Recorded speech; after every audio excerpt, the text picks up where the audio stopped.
have never been received by Black America, not well. I've been very heavy-handed in the past. It's been hard to forgive how my people failed to identify patterns, to predict outcomes when it comes to politics. But despite it all, I'm still a member of that community, shunned or not. And I think Black America should know the truth. It was strategic to get them to mindlessly call for democracy. It was strategic to keep them blind to the fact that democracy is a form of government whereby you elect representatives for those representatives to pass any law by majoritarian vote amongst themselves once they become an oligarchy. Now, if you believe your eyes and ears and not what the media has programmed you to think about democracy, democracy is flawed because democracy is where your power begins and ends in the voting booth if you're a voter. Truth be told, if you're a descendant of a slave, that is not what your ancestors wanted for you. Democracy is a flawed form of government you'd only tolerate on the condition that there is a constitution that restrains lawmakers, presidents, government.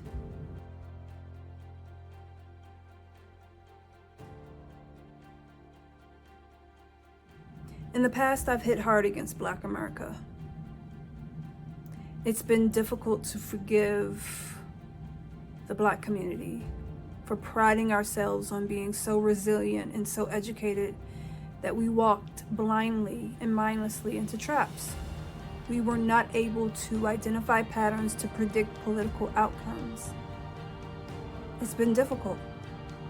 It was obvious to me that the pride the Black community had for their ancestors would be exploited somehow. In Black America's case, if the thirst for avenging our ancestors is stronger than our discernment, exploitation is a guarantee. The Black community has had legitimate grievances.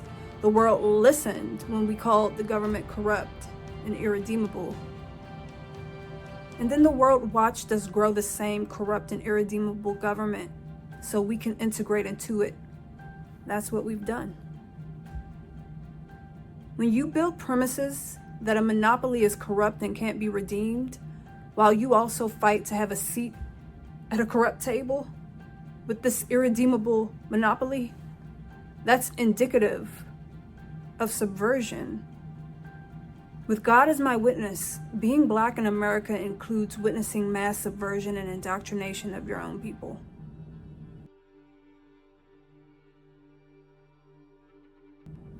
As a community, we mindlessly fight for a system of government where our power begins and ends in the voting booth after we elect representatives who pass laws as a majority vote amongst themselves. These people can't be vetted by us or influenced by us in any way.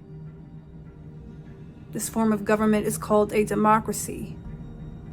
And you'd only tolerate democracy under the condition that you have a constitution that restrains your representatives in government, guaranteeing inalienable rights like the First and Second Amendment.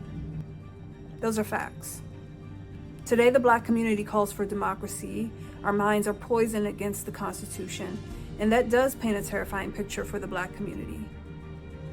We are building ourselves into a state where consensus equals truth. Who will be the arbiters of truth? That's the question on everybody's lips. After years of subversive language, not only is this the error we make, but we've also been taught to call this error progress. Somewhere in time, we have become Manchurian candidates. When we hear the word racism or other trigger words, we become foot soldiers for an agenda on the horizon that is technocratic, genderless, and authoritarian. All it took to poison our minds against the Constitution was to associate it to white supremacy. That's how we were controlled. It was efficient. Through looped images on the news, education that has taught us to build a utopia the white progressive wants to live in, where the fruits of Marxism, socialism, and communism abide, the subversion within the Black community is so strong we don't think 10 steps ahead to ask, did my ancestors slave for me to live in a democracy where I outsource truth to elites, where government owns everything? If America becomes a democracy, our ancestors died for us to fight for a form of government where government loses the restraints on it, and there is no recourse for that. Post-assassination attempt of Donald Trump, it is possible that Black America is waking up. But if there was one message I'd have for voters abandoning the Democratic Party today, it's this. Voting independent or Republican means nothing if you don't understand the lengths our current government will go to grow itself. False flag events, incited racial tension. They're all ahead of us now. Expect them. Behind this agenda is a machine that has an insatiable industrial military complex, which is to mean that if men, women, and children can be made casualties for democracy, dear Black America, your community isn't off limits. This is what we're up against. Be ready for false flag events, spurred chaos. You've nearly completed building yourselves into a technocratic and digital form of serfdom, and you've been taught to call it progress. The machine isn't going to stop now. Now the machine will pull out all the tricks. This is the hour where you have to confront your principles or let a basketball player or low IQ rapper or celebrity tell you who to vote for, while they know absolutely nothing about politics. Life is unforgiving. You have a two-party system where you either vote alongside people who are sexually attracted to minors, or you can vote for people you perceive to be your oppressors. As a conservative myself, the truth is, you don't vote on a Republican vehicle because you want to be white. You vote to shrink the power of a monopoly that was clever enough to subvert and indoctrinate, while it sent you Black and brown representatives who do the will of the agenda before they work for you. Before they work for you, they send your money overseas for the machine to finish building its democracy. That's how that works. Black America should take their power back. And this is not an endorsement for any particular presidential candidate. This is to say, taking your power back requires understanding that you're up against classes that seek political permanence, who are morally bankrupt, and they use what's happened to your ancestors to forward their agenda.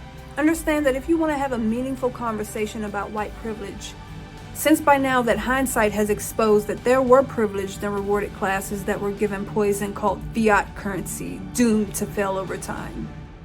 But because your desire to overcome was greater than your discernment, you went for the poison. So today you're galvanized into focusing on why you weren't given equal amounts of said poison, instead of addressing why anyone was sold poison at all. Americans were given Faustian deals from an entity that's promised to rid the world of evil, to bring about equality and love. All it needs is more power and more money, where you're not allowed to question where the money ever goes. I am a conservative.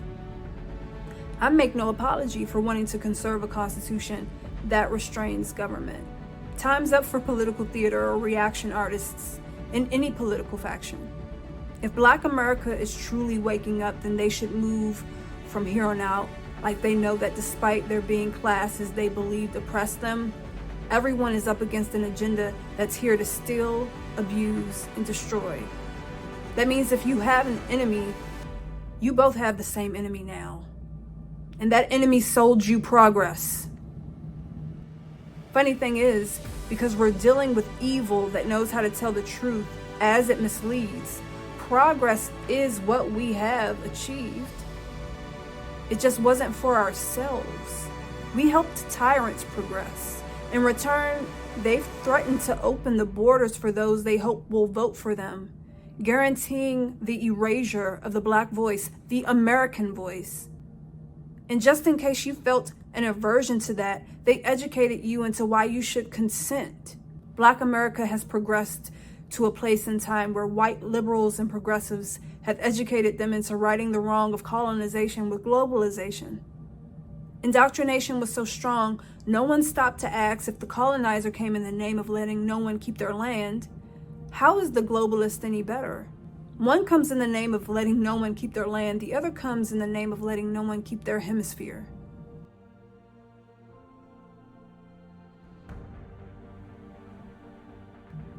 Dear Black America, the pride you have for your skin color was exploited and weaponized. Dear Black America, what's on the horizon calls for emotional intelligence. It may mean allying with communities to defeat what's on the horizon. Dear Black America, if America becomes a democracy and a constitutional republic falls, that is to mean your ancestors slaved for you to outsource truth to elites. You built yourself into your own cage. Take your power back. Everything that was sold to you as progress was meant to progress elites that want political permanence. There is a machine behind them that has an insatiable industrial military complex. It exists. It's not a conspiracy theory. Not only is there a machine, but there's an education system that has worked for generations to subvert and indoctrinate us into accepting democracy while cleverly omitting what democracy truly is at its crux. All eyes are on the Black community now. In 2024 and beyond, the Black community is going to prove if their hate for this constitutional republic is stronger than their discernment. Buckle up.